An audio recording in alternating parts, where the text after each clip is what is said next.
ನಮಸ್ತೆ, this is day 17 Agra and Mathura. So time ಈಗ exact 9 ಆಗ್ಯದ. ಇಲ್ಲಿಂದ ನಾವು ಹೊಂಟೀವಿ ಆಗ್ರಾ ಕಡೆ. ಸೊ ಆಗ್ರಾಯಿಂದ ಅಲ್ಲಿಂದ ಮಥುರಾ ಹೋಗಿ ಸ್ಟೇ ಮಾಡ್ಬೇಕಂತದ. ನೋಡೋಣ ಏನೇನು ಆಗ್ತದೆ ಏನಿಲ್ಲ ಅಂತ. 5.5 ಅವರ್ ಅದು ನನಗಿದು ಆಗ್ರಾ. ಅಲ್ಲಿಂದ ಮತ್ತೆ 1.5 hour. So 6 to 7 hours maximum ಅದ. ನೋಡೋಣ ಏನೇನಾಗುತ್ತೆ ಏನಿಲ್ಲ ಅಂತ. Stay tuned and see you soon guys. 10-8 ನಿಮಿಷ ಆಗ್ಯದ ಆಲ್ರೆಡಿ ನನ್ನ ಬಲ್ಲಿ. ಈಗ ನೋಡ್ರಿ, ಇದು ಫುಲ್ ಮಾಡಿನ ಪೆಟ್ರೋಲ್. ಇವ ಪವರ್ ಪೆಟ್ರೋಲ್ ಹಾಕ್ಯಾನ 1620 ರೂಪಾಯಿ ಫುಲ್ ಪೆಟ್ರೋಲ್ ಆಗ್ಯದ. ಸೊ ಇಲ್ಲಿಂದ ಬರೀ ಜಸ್ಟ್ ಇದನ್ನ ಜೈಪುರ ಔಟ್ಸ್ಕಟ್ ಇದೆ, ಹೊರಗಡೆ ಬಂದೀನಿ. ಇಲ್ಲಿಂದ ಹೋಗ್ಬೇಕು ನಾನು ಆಗ್ರಾ. ಸೊ ಎಷ್ಟು ತೋರ್ಸಕತ್ತಂದರೆ ನನಗೆ 229 ಕಿಲೋಮೀಟರ್, 230 ಕಿಲೋಮೀಟರ್, 130 to 35 ಕಿಲೋಮೀಟರ್ ಬಂದಿರ್ಬೋದು ಅಷ್ಟೇ ನಾನು. ಸೊ ಬಯ್ಯ ಎಲ್ಲ ಫುಲ್ ಹವಾ ಹಾಕ್ಯಾನ. ನೋಡ್ಬೇಕು ಇಲ್ಲಿಂದ ಹೋಗ್ಬೇಕು. So stay tuned and see you. Timing ನಮ್ದು 11 ಆಗ್ಯದ. ಇದು ಗುಲ್ಶನ್ ಧಾಬಾ ಅಂತೇಳಿ, ಆಗ್ರಾ ಮತ್ತು ಜೈಪುರ್ ರೋಡ್ ಹೈವೇ. ಟೈಮ್ ನೋಡ್ರಿ 11 ಆಯ್ತು. ಇದು ಗಾಡಿ ನಾವು ಓಡಿಸ್ಬೇಕಾದ್ರೆ ಅವನು ಬುಳಂಗಿಲ್ಲ. ಅಲ್ಲಿ ಆಗಡಲ್ಲಿ ಹವಾ ಹಾಕ್ಲಕ್ಕ ಬಿಟ್ಟಿನಿ, ಇಲ್ಲಿ ಪೆಟ್ರೋಲ್ ಹಾಕ್ಕೊಂಡಲ್ಲಿ ಬೈ ಹವಾ ಹಾಕಪ್ಪ, 1 ಸೆಕೆಂಡ್ ವಾಶ್ರೂಮ್ ಹೋಗಿ ಬರುತ್ತೆ ಅಂತೇಳಿ ಅವನು ಏಕಿ ಮಾಡಿ ಬರೋದ್ರಾಗೆ ಸಾಬ್ ಈ ಕಡೆ ಸೈಡ್ ಬೀಳ್ಸನ. ಇದು ಈ ಪ್ಯಾನಿಯರ್ ಇದೊಂದು ಇರ್ಲಿಕ್ಕಪ್ಪ ಅಂತಂದ್ರೆ ಗಾಡಿ ಪೂರ್ತಿ ಹುಚ್ಚಿಡ್ತಿತ್ತು. ಅದು ನೋಡ್ಬೋದು ಈ ಥರ ಒಂದು ಸ್ವಲ್ಪ ಇದಾಗದ. ಇದು ಲೈಕ್ ಇದು ಇದ್ದ ಸಲಕ್ಕೆ ಏನಾಗಿಲ್ಲ. ಇದು ಒಂದು, ಆಮೇಲೆ ಇಲ್ಲಿ ಇದಕ್ಕೂ ಏನಾಗಿಲ್ಲ ಪ್ಯಾನಿಯರ್ಗೆ. ಆಲ್ಮೋಸ್ಟ್ ಇದೇ ಓಲ್ಡ್ ಮಾಡ್ಯದ ಅಲ್ಲಿ. ಸೊ ಈ ಥರ ಆಗ್ಯದ. ಅದು ಬಿಟ್ಟರೆ ಏನಿಲ್ಲ. ಸಾಬಿಗೆ ಜಾಡಿಸ್ಬೇಕಂತ ಮಾಡಿದ್ದೆ, ಬಟ್ ಏನು ಮಾಡ್ತಿದ್ದೆ, ಒಂದು ಸ್ವಲ್ಪ ವಯಸ್ಸಾಗಿತ್ತು. ಹಂಗಾಗಿ ಹೋಲ್ಬಿಡೋ ಏನಾಗಿಲ್ಲ ಅಂತೇಳಿ ರಂಜೆ ಬೈಕು ಏನೇ ಇವು ಅಂತ ಅನ್ಕೇಶಿಂದ ಸ್ವಲ್ಪ ಇದು ಮಾಡೋಕತ್ತು. ಹಂಗಾಗಿ ಬಿಟ್ಟೆ, ಅದು ವೀಡಿಯೋನೂ ಮಾಡೋಕ್ಕಾಗಲಿಲ್ಲ ಅಲ್ಲಿ, ಮತ್ತೆ ಒಯ್ಕತ್ತಾರ ಅಂತ. ಸೊ ನಮಗೇನಾಗಿಲ್ಲ, ನಾವಂತೂ ಇಲ್ಲಿ ಗಾಡಿ ಓಡಿಸ್ಬೇಕಾದ್ರೆ ಏನೂ ಮಾಡ್ಕೊಳ್ಳೋಂಗಿಲ್ಲ. ಆದಷ್ಟು ಸೇಫಾಗಿ ಹೋಗಿ ಸೇಫಾಗಿ ಬರ್ಲಾಗತ್ತೀನಿ. So don't worry and stay tuned, keep supporting. Bye. ಇದು ಒಂದು ಪೋವ ತೊಂದದ್ದು ವಿಡಿಯೋ ಮಾಡ್ಬೇಕಪ್ಪ ಅಂತಂದರೆ ಫೋನ್ ಮೇಲೆ ಫೋನ್ ಇದ್ದವು. ಸೊ ಹಂಗಾಗಿ ವಿಡಿಯೋ ಮಾಡೋಕ್ಕಾಗಲಿಲ್ಲ. ಈ ಒಂದು ಚಾಯ್ ಹೇಳಿನಿ, ಜಸ್ಟ್ ಒಂದು ಸ್ಟ್ರಾಂಗ್ ಒಂದು ಟೀ ಒಂದು ಕುಡ್ದು ಇಲ್ಲಿಂದ ನಾವು ಹೋಗ್ತೀವಿ ಆಗ್ರಾ ಕಡೆ. ಸೊ ಇನ್ನೂ ಒಂದು 170 ಏನೋ ಅದ ನೋಡೋಣ. ಆದಷ್ಟು ಹೆವಿನೇ ಹೊಡ್ಲಾಗೈತೀವಿ, ಸ್ಪೀಡ್ ಹೋಗ್ತೀವಿ. ಆಮೇಲೆ ಇನ್ನೊಂದು ಏನಂದರೆ ಲೈಕ್ ನಮ್ಗೆ ಹೈವೇ ಅದ. ಸೊ ಏನು ಅಬ್ಜೆಕ್ಷನ್ ಇಲ್ಲ ಅಂತ ಅನ್ಕೋತೀನಿ. ಸೊ ನೋಡೋಣ, ಸ್ಟೇ ಟ್ಯೂನ್ಡ್. ಬಾಯ್. ಈಗ ನಾವು ಇಲ್ಲಿಂದ ವೆಸ್ಟ್ ಗೇಟಿಂದ ಹೊಂಟೀವಿ. ಇದೊಂದು ಟ್ಯಾಂಕ್ ಬ್ಯಾಗ್. ಅದಾದಮೇಲೆ ನಂದು ವಿತ್ ಗೇರ್ಸ್ ಹೊಂಟಿ ನಾನು. ಸೊ ಇಲ್ಲಿಂದ ಹೋಗಿ ಅಲ್ಲಿ ಏನೋ ಲಾಕರ್ ರೂಮ್ ಆದಂಥ ಲಾಕರ್ ರೂಮ್ದಾಗಿಟ್ಟು ಒಂದು ಅರ್ಧ ತಾಸು ಹಂಗೆ ತಿರುಗಾಡಿ ಅಲ್ಲಿಂದ ವಾಪಸ್ ಹೋಗ್ತೀವಿ ನಮ್ಮ ಹತ್ರಾಗ. ಸೊ ಒಳಗೆ ಹೋದ್ಮೇಲೆ ಸಿಗಮಂತ. Stay tuned. ಹಿಂಗಿಲ್ಲಿ ಬರೋದು ಹೆಂಗಾರಿರಲಿ, ಇವೆಲ್ಲ ಹಾಕ್ಯಂಡು ಗೇರ್ಸ್ ಹಾಕ್ಯಂಡು ಓಡಾಡಕತ್ತೀನಿ. ಇಲ್ಲಿ ಲಾಕರ್ ರೂಮ್ ಮಾಡ್ಬೇಕಂತ. ಇಲ್ಲಿ ಯಾವ್ದಂತ ಲಾಕರ್ ರೂಮ್ ಇಲ್ಲಿ ಅದ, ಮುಂದೆ ಅದ ಅಂತ. ಸೊ ಲಾಕರ್ ರೂಮ್ ಮಾಡಿ ಇವೆಲ್ಲ ಅಲ್ಲಿಟ್ಟು ಅಲ್ಲಿಂದ ಒಳಗೆ ಹೋಗ್ಬೇಕು. ಅವನವನು 700 ಮೀಟ್ರಿಗೆ ಚಿಡ್ಲಿಕತ್ತ ನಮ್ಮದು. ಸೊ ಸಿಗಮಂತ ಒಳಗೆ ನೋಡಮ್ಮ ನಾವು ಹೆಂಗದಿ ತಾಜ್ ಮಹಲ್. ಸೊ ಇಲ್ಲಿ ನೋಡ್ಬೋದು. हाँ भाई, ये क्या ताजमहल का मेन गेट है, शाही दरवाजा, रॉयल गेट नाम है इसका। इसके अलावा कोई दूसरा गेट नहीं है ताजमहल के अंदर एंट्री करने की। इसका जो हाइट है 105 फीट। 105 फीट वो ईस्ट गेट है ना, मतलब वीआईपी गेट कहलाता है। जितना भी वीआईपी पर्सन होता है, जैसे राष्ट्रपति वगैरह दूसरे कंट्री गए, बड़े बड़े फिल्म स्टार, वो सब वहाँ से एंट्रेंस करते हैं। ये गेट से कोई वीआईपी नहीं आता। हाँ, मतलब उस गेट से आ सकते हैं क्या हम? नॉर्मल आप भी आ सकते हैं, पर उसका रूट जो है यहाँ से 6 किलोमीटर घूम के शिल्पग्राम पार्किंग से फतेहाबाद रोड। हाँ, फिर और एक गेट कहाँ है तीसरा? ये साउथ गेट। यहाँ से एंट्री बंद कर दिया है। यहाँ से सिर्फ निकल सकते हैं, 5 बजे तक अंदर एंट्री नहीं कर सकते, क्योंकि इसके बाहर पूरा लेबर कॉलोनी बसाया गया है। जिस लेबर ने ताजमहल में काम करता ना, 20,000 मजदूर ने, 20,000 वर्कर ने, वो आउटसाइड कॉलोनी में रहा करते थे। तो ये लेबर कॉलोनी के नाम से फेमस है। साउथ गेट है, लेबर कॉलोनी बोलते हैं इसको, सेकंड नेम। ಸೊ ಇದು ನೋಡ್ರಪ್ಪ, ಇದು ನಮ್ದು ಎಂಟ್ರೆನ್ಸ್ ಅಂತ ಹೇಳಿದ್ರು ಸಾಬ್. फ्रंट से लुक देख रहे हैं गेट का, रॉयल गेट का, ऐसा ही ये बहुत साइड सेम है। आगे पीछे दोनों तरफ सेम है। और ये ब्लैक अल्फाबेट देख रहे हैं, दिस इज अरबिक लैंग्वेज। ये इसका सेफ्टी 31 फीट का खाली वो ब्रास है ना हाइट। ये सब तो मतलब ये पिलर है ना, पिलर मतलब टेढ़े बने आउटसाइड। और और ये वाइट मार्बल राजस्थान से मंगाया गया था, मथुराने से। हाँ इस मार्बल नेम है संगमरमर। संगमरमर। या, इसको 1000 एलिफेंट द्वारा लाया गया था। हाँ और इसका जो वर्क स्टार्ट हुआ था ना ताजमहल का 1631 में स्टार्ट हुआ हाँ। एंड 1653 में इसको बना के कंप्लीट कर दिया गया था 22 ईयर्स में। ओके। और 20,000 वर्कर ने इसमें काम करा था। और पहले के समय में ये फाउंटेन लगे ना किस प्रकार यूज़ हुआ करते थे। पहले कोई मशीन या समरसेबल नहीं होता था हाँ जो गांधी चलाया करते थे। भैया यहाँ से लगे कोई बिल्डिंग। और एक बार बताओ भाई। अच्छा, जितना ताजमहल का ऊपर से हाइट है ना हाँ। 243 फीट उतना ही नीचे है। हाँ 243 फीट हाइट नीचे है। और इसका फाउंडेशन जो है वो ज़मीन पे नहीं है। हाँ ये नदी कुओं पे और लकड़ियों पे बनाया गया है। हाँ इसके नीचे 64 कुआं था। कुआं मीन्स वेल, क्या? जिसमें जो है लकड़ी डाला गया था। हाबुरुस नाम था मुगल टाइम में उस लकड़ी का, हाँ। कुओं को ढकने के लिए। हाँ। उस लकड़ी का विशेषता क्या था, उसमें जितना नदी का पानी या नमी मिलता है लकड़ियों हाँ। को उतना ज़्यादा उनका उम्र बढ़ता। अगर नमी और पानी मिलना बंद हो जाएगा तो लकड़ियाँ कमज़ोर हो जाएगा और टूटना स्टार्ट हो जाएगा। ताजमहल को प्रॉब्लम होना क्रिएट हो जाएगा। ये दोनों क्या भाई, उस तरफ और उस तरफ? बिल्डिंग जो रेड वाला है ये है गेस्ट हाउस। हाँ इसको मेहमान खाना बोलते हैं। हाँ ये मेहमान खाना क्यों कहलाता है, क्योंकि उस टाइम पे जो लेबर लोग ताजमहल का वर्क करा करते थे, शाहजहां के जो क्लोजली फ्रेंड थे, हाँ। दूसरे राजा लोग देखने आते हाँ। थे ताजमहल में लेबर लोग किस तरीके से कार्य कर रहे हैं, 2-4 घंटे इसके अंदर रुक के देखा करते थे। तो ये मेहमान खाने के नाम से प्रसिद्ध है। हाँ। अभी ऐसा ही बिल्डिंग उस कॉर्नर पे लास्ट हाँ। वो है मस्जिद। मस्जिद। हाँ every Friday Taj Mahal is fully close. हाँ फ्राइडे को बंद रहता ताजमहल। हाँ। काहे के लिए बंद रहता, क्योंकि यहाँ पे लोकल मुस्लिम पर्सन का प्रे होता है वहाँ पर। हाँ। तो उसी में मुस्लिम लोग नमाज पढ़ते हैं। आपका नाम भैया? आतिफ आतिफ। आतिफ मंसूर।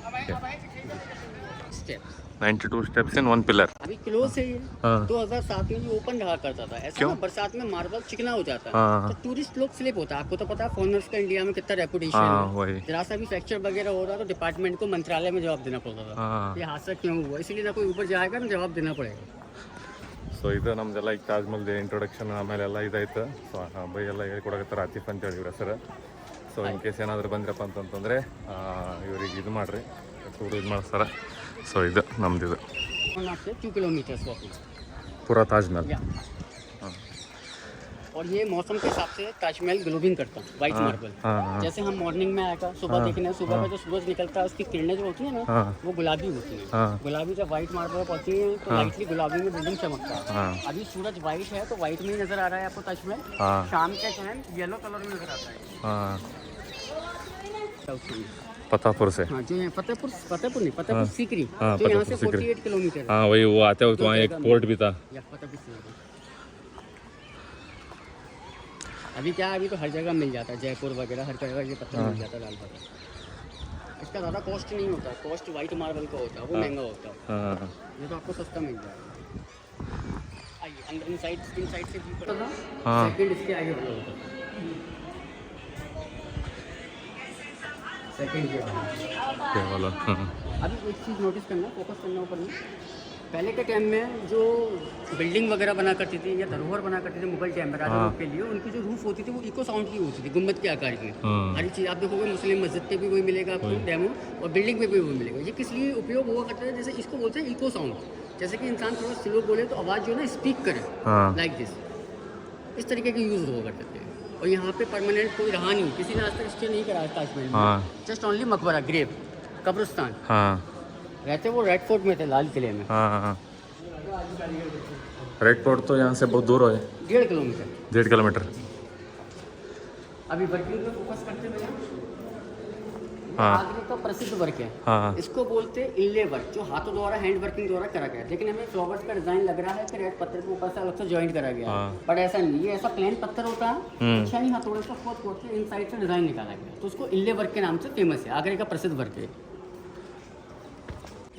इतना बड़ा same design same height.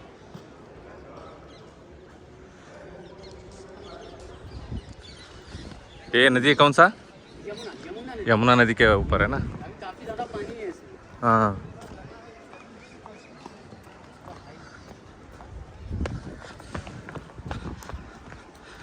Lal Qila यहाँ से 1.5 किलोमीटर वही है ना. Full red fort. हाँ रेड फोर्ट. वो राजा लोग का घर हुआ करता था, वहीं लोग रहा करते थे। हाँ मतलब अभी 15 अगस्त को वगैरह यहाँ झंडा पर आते हैं, यही से फिर आते हैं ना. झंडा समारोह। ये इसका बैक साइड है यमुना नदी, देखें पानी कितना आ गया है इसका, बहुत ज़्यादा पानी आ गया है। बीच में इसका हालत खस्ता हो जाता है, इसका 10 हिस्सा कर लो, एक हिस्सा रह जाता है। हाँ. और वो सामने जो गार्डन देखे ना, रेड बाउंड्री उठा हुआ है, उसको बोलते हैं मेहताब गार्डन। तो मैंने बताया था आपको ब्लैक ताजमहल का फाउंडेशन जिसे बोलते हैं। तो शाहजहां ने जिस प्रकार व्हाइट मार्बल से व्हाइट ताजमहल अपने वाइफ के लिए बनाया था, इसी प्रकार इसी डिजाइन से ब्लैक मार्बल से ब्लैक ताजमहल वो अपने लिए शाहजहां बनाना चाहते थे। पर शाहजहां के जो बेटे थे औरंगजेब, उनको जो पसंद नहीं था कि हमारे फादर जो है ना खजाने का पैसा फालतू इमारतों में वेस्ट करें, क्योंकि उनको लगता था कि हमारे पिताजी फालतू में पैसा वेस्ट कर रहे हैं बिल्डिंगों में। तो इसलिए उन्होंने अपने फादर्स को लाल किले में बंदी बना लिया था, हाउस अरेस्ट। 1658 में क्लोज कराया गया था उनको, 8 साल वो कैद में रहे थे, और 1666 में उनका वहीं डेथ हो गया था रेड फोर्ट के अंदर। तो उसको खाली ब्लैक ताजमहल का फाउंडेशन बोलते हैं। टूरिस्ट पैलेस है, इसका टिकट लगता है 25 रुपीज़, मेहताब गार्डन के नाम से प्रसिद्ध है। हाँ, फिर वहाँ जाना बोले तो उस तरफ जाना पड़ेगा, लंबा रूट को लाल किले के बैक साइड से। काफ़ी अभी हमें लग रहा है कि 2 मिनट का रास्ता, पर वहाँ से जाएंगे तो घंटा भर खराब हो जाएगा। विलेज के अंदर है। लाल किला कैसे है मतलब? लाल किला तो नज़दीक है यहाँ से, नहीं मतलब आप ऑटो करेंगे 10 रुपीज़ लेगा। वही आते वक्त मैं उसी पोर्ट से आया, मैं आगरा पोर्ट से। मतलब वो कैसे मतलब अच्छा है मतलब सब अंदर देखने? 70% क्लोज है वो।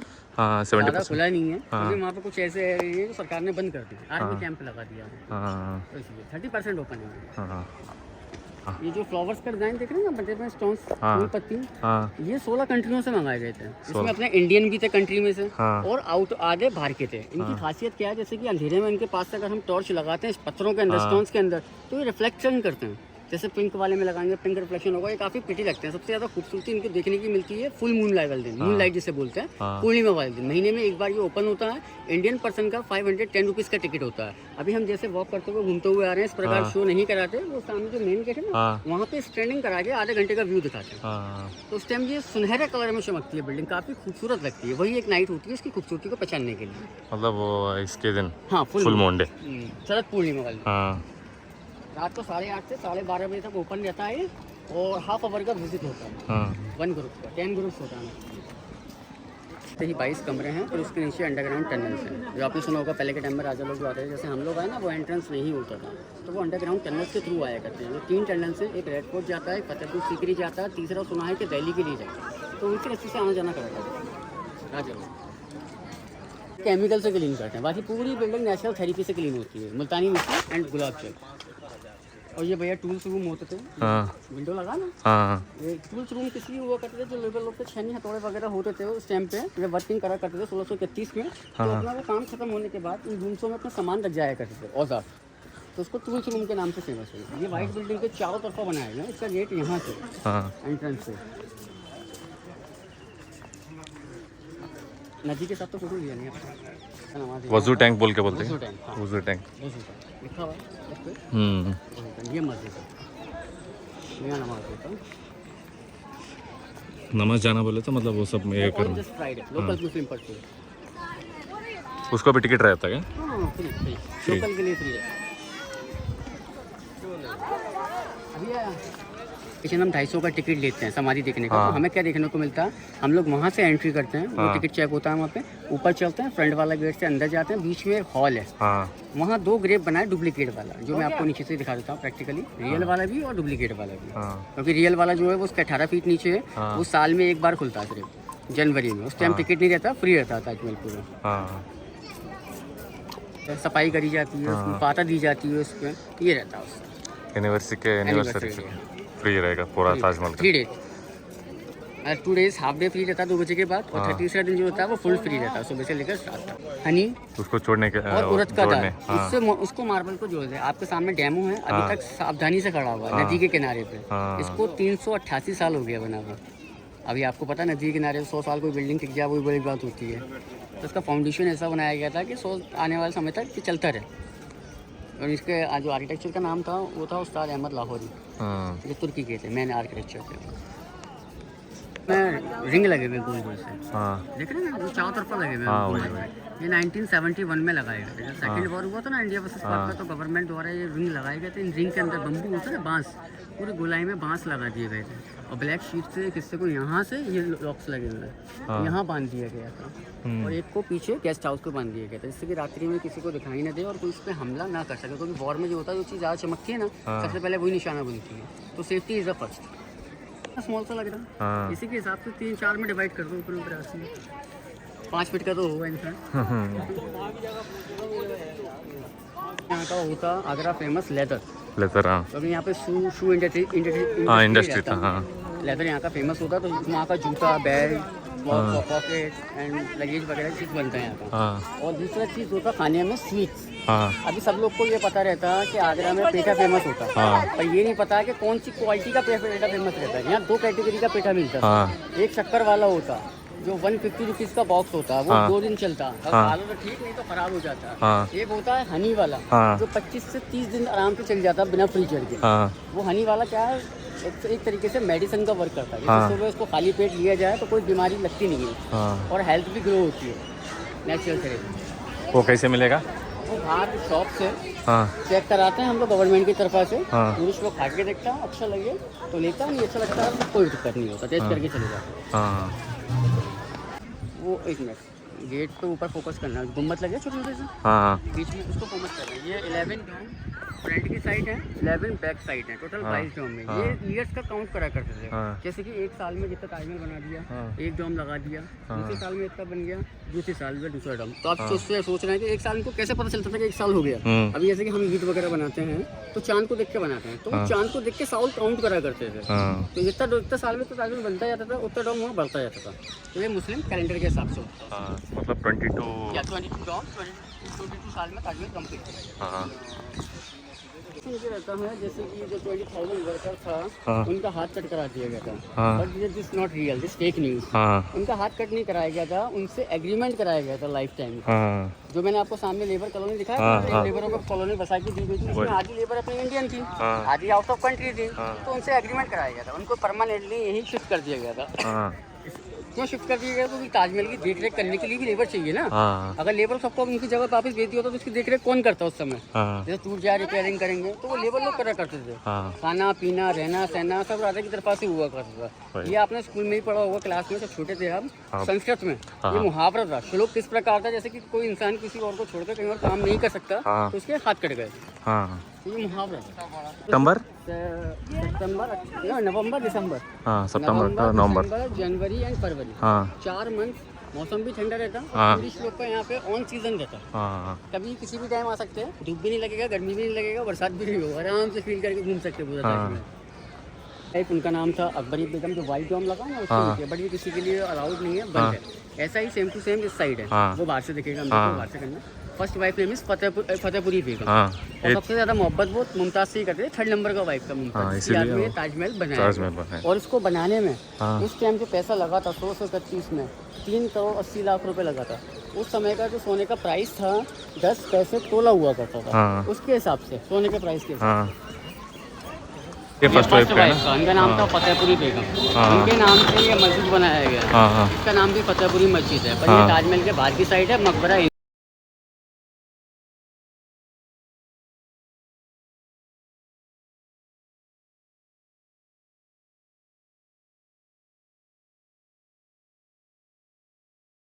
ಇದಿತ್ತು ನಮ್ಮದು ತಾಜ್ ಮಹಲ್ ಟೂರು.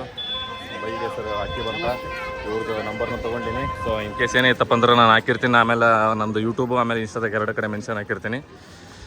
ಸೊ ಬೈಗೆ ಏನಿತ್ತಪ್ಪ ಅಂತಂದರೆ ಇಲ್ಲಿ ಬಂದು ಕಾಂಟ್ಯಾಕ್ಟ್ ಮಾಡಿರಿ. ಆಮೇಲೆ ನಂಬರ್ನ ಕೊಟ್ಟಿರ್ತೀನಿ ಯೂಟ್ಯೂಬ್ನಾಗ, ನಮ್ಮದು ಯೂಟ್ಯೂಬ್ ಇನ್ಸ್ಟಾದಾಗ. ಇದು ಅವ್ರದ್ದು ಗೌರ್ಮೆಂಟ್ ಅಫಿಷಿಯಲ್ ಸೈಟ್ ಇದು. ಸೊ ಏನೈತಪ್ಪ ಇದು ಮಾಡ್ಬೋದು. ಇದು ನಮ್ಮದು ಇವತ್ತಿನ ಟೂರ್ ಇತ್ತು. ಸಿಗಮಂತ ಆಮೇಲೆ. So stay tune, bye and see you soon. ಕಿತ್ನೆ ಕಾ 20 ಕಾ. ಈ ಹುಡುಗಿ ನೋಡ್ರಿ ಪಾಪ ತೊಗೊಂಗಿಲ್ಲ ನಾನು, ಬಟ್ ಅಂದ್ರೂ ಪಾಪ ಹುಡುಗಿ ಸಲ ತೊಗೊಳಕತ್ತೀನಿ ಪಾಪ, ಏನಿದಾಗಲಿ. ಇದು ನಮ್ಮದು red fort. So 70% already close ಆದಂತ, ಬರೀ ಆರ್ಮಿ ಬೇಸ್ ಮಾಡ್ರಿ ಅಂತ. ಇದಕ್ಕೆ ಒಂದು 30% ಅದ ಉಪಯೋಗ ಇಲ್ಲ ಅಂತಂದ್ರೆ, ಹಂಗಾಗಿ ನಾನು ಹೋಗಲಿಲ್ಲ. ಇಲ್ಲಿಂದ ಇದು ಪೂರ್ತಿ ರೆಡ್ ಫೋರ್ಟಿಂದ ಕಡೆಯಿಂದ ಹಿಂದಿನ ಸೈಡಿಗೆ ನಾನು, ಆ ಸೈಡ್ ಎಂಟ್ರಿ ಸೈಡ್ ಬೇರೆದದ ನೋಡ್ಬೋದು ಇದು. ಸೊ ಇಲ್ಲಿಂದ ನಾನು ಹೊಂಟಿನಿ ಈಗ ಮಥುರಾ. ಸೊ ನೋಡ್ಬೋದು ಮಥುರಾ ನನಗೇನಂದರೆ 60 ಕಿಲೋಮೀಟರ್ 1 hour 20 minutes ತೋರ್ಸಕತ್ತದ. ಸೊ ನೋಡೋಣ ಎಷ್ಟಕ್ಕೆ ಹೋಗ್ತೀವಿ ಎಷ್ಟಕ್ಕಿಲ್ಲ ಅಂತ. ಸೊ ಇದರಲ್ಲಿ 6:20 ತೋರ್ಸಕತ್ತದ. ಸಿಗಮಂತ ಮೊಬೈಲ್ ಸ್ಟೇಟಿವ್. ಇದು ನಮ್ಮದು ಈಗ ಇರಕತ್ತದ ಹೋಟೆಲ್. ಆ್ಯಕ್ಚುಲಿ ಇದು 2 days ಇರ್ಬೇಕಂತ ಪ್ಲ್ಯಾನ್ ಮಾಡ್ಲಾತೀನಿ ಈಗ ಇಲ್ಲಿ. ಯಾಕಂದರೆ ಎಲ್ಲ ನನಗೆ ಇಲ್ಲೇ ನಿಯರ್ ಆಗ್ತಾವ. ವೃಂದಾವನ, ಮಥುರಾ, ಆಮೇಲೆ ನಂದವನ, ಆಮೇಲೆ ಬರ್ಸಾನ, ಆಮೇಲೆ ಪ್ರೇಮಾನಂದ ಮಹಾರಾಜಿದು. ಸೊ ಹಂಗಾಗಿ ಎಲ್ಲಷ್ಟು ಕವರ್ ಆಗ್ತದೆ ಅಂಥೇಳಿ ನಮ್ಮದು. ಸೊ ಇದೆ ನಂದು ರೂಮು. 1800 ರೂಪಾಯಿ ಅಂತ ನಾರ್ಮಲಾಗಿ, ಇವರಿಗೆ ಗುರಿಟಿನ 900. ಸೊ ಒಂದಿನ ಸ್ಟೇ ಇದೆ, ನಾನು 2 ದಿನ ಮುಗಿಸ್ಕೊತೀನಿ. ಇದು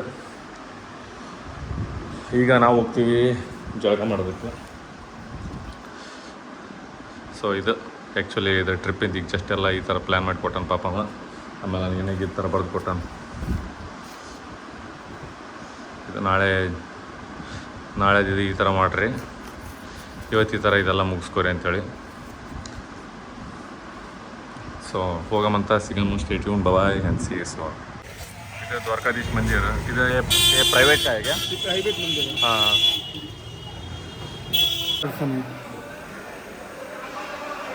वो इस पे है ना, उत्तराखंड पे. क्या है?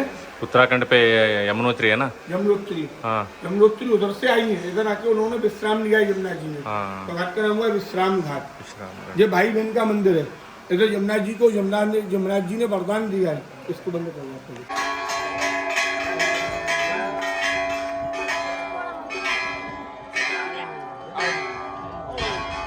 ಇದು ಯಮುನಾ ನದಿ ಇಲ್ಲೇ ಅದಲ್ಲ. ಸೊ ಇದು ನಮ್ಗೆ ಏನಾಗ ಅವರು ಏನು ತೋರಿಸಿದೆ, ಇದು ನಮ್ಮದು ಘಾಟಿಂದ ಅಂದರೆ ಈಗ ಅಲ್ಲಿ ಹೆಂಗೆ ನಮ್ಮ ಕಾಶಿದಾಗ ಗಂಗಾ ಆರತಿ ಆಗ್ತದೆ, ಇಲ್ಲಿ ಯಮುನಾ ಆರತಿ ಆಗ್ತದೆ ಇಲ್ಲಿ. ಸೊ ಇಲ್ಲಿ ಗುಡಿ ತೋರಿಸ್ತೀನಿ ರೀ ಒಂದು ಸೆಕೆಂಡ್.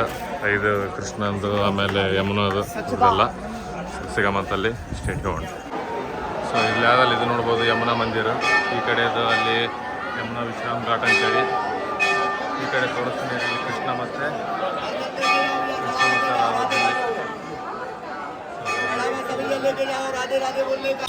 ಸೊ ಇದು ನೋಡ್ಬೋದು ಶ್ರೀಕೃಷ್ಣ ಜನ್ಮಭೂಮಿ ಪೋತ್ರಾಕುಂಡ್ ಅಂತೇಳಿ. ಇದರಿಂದನೇ ಇಲ್ಲಿ ಎಕ್ಸಾಕ್ಟ್ ಆಗಿ ಏನು ಟೆಂಪಲ್ ಇದಾವಲ್ಲ ಅಲ್ಲಿಂದ ಜಸ್ಟ್ ಇಲ್ಲಿ ಒಳಗಡೆ ಅದ. ಸೊ ಇದು ಶ್ರೀಕೃಷ್ಣ ಜನ್ಮಭೂಮಿ ನೋಡ್ರಿ, ಇದು ಪೋತ್ರಾಕುಂಡ್ ಅಂತೇಳಿ. ಸೊ ನೈಟ್ ಬಂದಿನಿ, ಹಿಂಗೆಲ್ಲ ವ್ಯೂ ಸಿಕ್ಕದ. ಬೆಳಗ್ಗೆ ಆದ್ರೆ ಈ ಥರ ಇರಲ್ಲ. ಆಮೇಲೆ ಅದು ಶ್ರೀಕೃಷ್ಣಂದು ಟೆಂಪಲ್ದು ಟೈಮಿಂಗ್ 7:30ನೇ. ಸೊ 7:30 ಮುಗಿಸ್ತಾರೆ ಅವ್ರು. ಎಲ್ಲ ಕಡೆ ಅದೇ ಅದ. ಅಲ್ಲಿ ಇದ್ರಾಗ ದ್ವಾರಕಾದಾಗ ಸೇಮ್ ಟೈಮಿಂಗ್ ಸಿಕ್ತು.